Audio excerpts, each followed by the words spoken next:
Hey there guys, welcome back. So it's been a bit since I sat down and talked to you guys, and I'm sorry for the hiatus, but today I wanted to come back with another social media update for you guys. A lot has happened since I talked about social media the last time, so if you want to find out a couple new things from Snapchat and Twitter, please stick around and let's get started. So for starters, last week Snapchat had a new update, which I didn't think Snapchat could get any better. They already introduced lenses. You know, I've already talked about it, so why not click up here to see if you guys like any of that stuff. But anyways, what did they introduce and how is it making Snapchat better? They introduced a couple new features, but the most important ones that I wanted to talk about are the slow-mo, fast-forward, and rewind filters. So how do you use this? It's actually super simple and it's not as complicated as everything else that I've tried showing you guys. So after you record a video like you normally do on Snapchat, you swipe.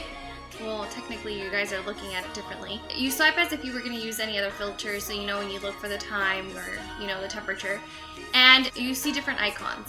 So for slow-mo you see a snail for the filter and it slows everything down.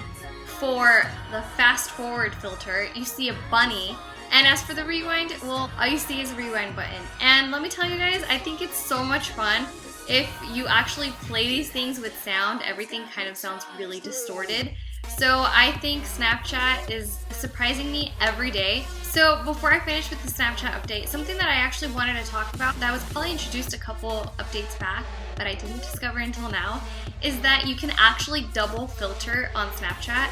And if you have no idea what that means, so you know how when you normally take a picture and you slide and you put the time, if you wanted to put the time and make it black and white at the same time, all you have to do is, let's say for example, you already put the time filter, you hold down on the screen while still swiping and you look for the black and white filter and you're allowed to double filter. That was just an extra bonus that I wanted to send out to you guys before I finish the segment up. And if you guys like this update, please give this video a huge thumbs up and let's move on to Twitter. Today, things changed for Twitter, and for a second, I thought I was on Tumblr. So, Twitter is known for their stars. That's how you favorite conversations. Or if someone sends you something and you actually don't feel like replying, all you have to do is kind of like, act nice and click the favorite star, and that's that. That's the end of that conversation. So today, that was changed. We were introduced to hearts. Instead of stars, now there are hearts, and I'm very confused.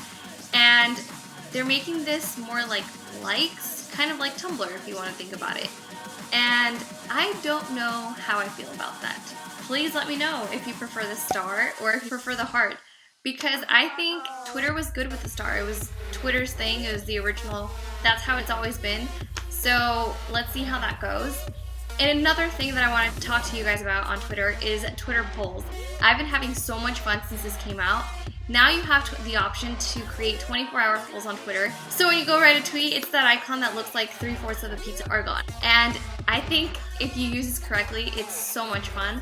I actually used it today in order to ask people if they liked the stars or the hearts more on Twitter. So if you want to check that out, please go ahead and do so. I hope that you guys liked this video. I know it was short, but I wanted to talk to you guys about those stuff. I hope to be back soon, and I'll see you guys next time. Bye!